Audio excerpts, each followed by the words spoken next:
So let's talk about cooperative farming. As the word says cooperative, it is a farming practice in which farms are of farmers, but the way of production is contributed. That means if there are machines, there are tools, everyone uses it. There is a labor, everyone uses it. So people work in each other's field, they work in cooperation. Whatever is the produce, they sell it together. So in India, there are cooperative farms, like in sugar farms are cooperative farms. Amul is a very famous example of Amul cooperatives, which is Anand Milk Union Limited. So here the group of farmers form a society which is called as cooperative society. Like Amul is a cooperative society. They pool the resources, like I told you, the tools, and after that they collect the resources, they sell the produce and they get the profit. Farms are intact with the farmers. Farming is a matter of cooperative initiative. That means all of the people get together to do the farming. Societies help farmers to get agricultural inputs. So people together pool in the resource and buy the agriculture inputs like tools, fertilizers together. They sell the products also in most favorable terms. That means if all the farmers have got beans and there are no other beans producer in the area, then these farmers can fix the price. They can say that okay, we will not sell beans for more than 50 rupees per kg because that is what our price is. So people have to buy it because no other person is selling it. So this is how they sell it in the favorable terms. Help in processing products in cheaper rates. So when they do it together, for example, it is to be packed, packing is done, processing is done, so they can do it at cheaper rates because they'll do all material together. It is practiced in Denmark, Netherlands, Belgium, Sweden and Italy. Collective farming is not in existence now, but at one point of time it was famous in Russia. So in Russia, there was a process of collective farming started, which was called as kolkhoz. Okay, this was a Russian experiment. So what happened in this case? There was a social ownership for means of production and labor. People had like machineries and the labor were of different people. And if this is a field of farmer A, then all the people with the machinery will go to his field and plow it. Okay, but the produce is of government. Government is going to distribute the produce to the farmers according to the share of their hard work put in into it. So it is also called as kolkhoz. It was introduced in USSR when it was combined. Now it is Russia, but earlier it was USSR. Farmers pool their resources like land and livestock and labor. So they bring their resources to one field, they work with their own resources. Then yearly targets are fixed by the government. Government would say that from this particular field you have to give us 50 kg of wheat. So this is how yearly target was fixed, and whatever is extra will be of all these farmers who are working in this.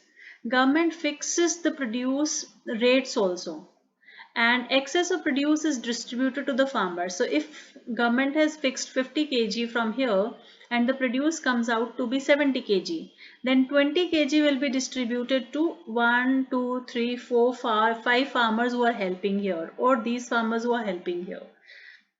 The farmers are to pay taxes for their own land. If this particular piece of land is of farmer A, then he has to pay taxes also on it. Members are paid according to their nature of work. For example, this member is using machines, so he will be paid according to it. They are doing manual labor, they will be paid according to it. Somebody is plowing, they'll be paid according to it. Exceptional work is rewarded by the government. If somebody is doing extra work in this area, extra hard work, government is going to reward. So this is called as kolkhoz. It's not in practice now. It was once upon a time, it was in practice. As you can see, the pictures are very old and it's not in it doesn't exist now. So what you have to learn for exam is you have to learn for exam the word kolkhoz, which is about collective farming. And where was it practiced? It was practiced in USSR, sorry. So remember these two words. The last part of primary activity. Now you see what we have done in primary activity. I'll tell you from the beginning. See children, you have to remember that from this particular unit, you might get 2 to 3 MCQs and 1 5-mark question and 3 items for math work. So overall, this whole unit is of 10 marks. Okay, this whole unit is of 10 marks. So just revise it with me. Now in primary activity, there are 3 activities. One is hunting and gathering is totally different process, so that we have learned. There is pastoralism, which is animal rearing.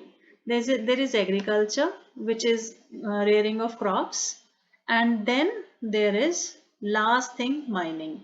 So overall we are learning only about 3 things in primary activity, 3 activities, that is animal rearing, agriculture and mining. So I'm telling you about mining quickly.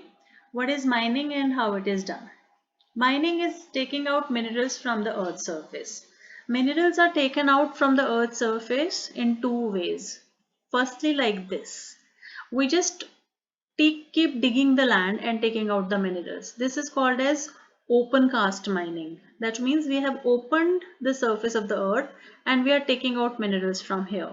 This is open cast mining. But in some cases, we have to dig a canal inside the earth or make a shaft inside the earth and take out minerals. Like here you can see there is a shaft. People are filling coal here and it is going up by trolley. This is called as shaft mining. So mining is of 2 types, open, shaft. Okay, so open mining and shaft mining. So now let's talk about both the methods. First of all, where do we do mining? Mining is done in the areas where minerals are available in good size. Like if there is 1 kg of mineral here, mining cannot be done. But if there is million tons of mineral in this area, mining will be done. So size. Grade. What kind of mineral is available? Is it a good coal or it's a bad coal? So what grade of coal is there? High grade, low grade.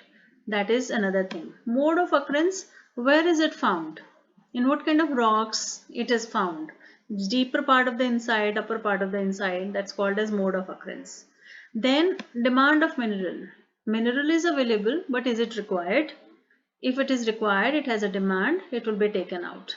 Do we have machines to take it out? Then it will be taken out. Do we have enough money to do the process? Do we have labor to do the work? Do we have the transport to carry the material? These are the factors affecting mining. Okay, so physical factors and economic factors. Physical factors, size, grade and mode. Economic factors, these. Now the 2 types of mining are surface and open cast. I have already told you. Surface mining, open cast mining, in this method, there is an excavation on the surface. It is the easiest method. We have to dig and it is cheapest because trucks can go inside and carry the material. It occurs close to the surface and low safety precautions are required because everything is visible. But in an underground and shaft mining, nothing is visible. People are going inside, digging the earth from inside and then taking out minerals. It is very risky. There are vertical shafts, like vertical lifts kind of thing are made inside the earth. These lifts are called as shafts.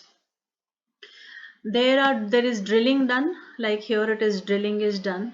There are lifts, there are haulage vehicles, like there is a haulage vehicle here, this is a track of it. There is a ventilation system, somewhere there will be ventilation from where the air will come to in a part because oxygen is always a problem. This method is very risky because you see here the roof has fallen down. Sometimes this roof can fall down on people and people get trapped. If this roof falls here, then those people who are at the backside of the tunnel will get stuck there. There is poisonous gas in the area, like I have shown you one picture of the word canary bird in the last minerals. There are fires. Sometimes coal gets fire inside and whole mine gets fire. Sometimes water comes inside and whole mine gets flooded, and then cave leading to disintegration. Sometimes there is a falling of the cave happens, so that also leads to an accident. It is mostly done in developing countries like India and all. You can see the workers, because in developed countries there is dignity of labor and human beings have a lot of value to their life. So this kind of mining is not in practice in the areas of developed countries. Developed countries take minerals from countries like us. We take out them and they buy it from us. So most of the labor work is done in developing countries. That's all about this chapter. So this chapter has a weightage of around like 7 marks, and I'll teach you now about tertiary activities.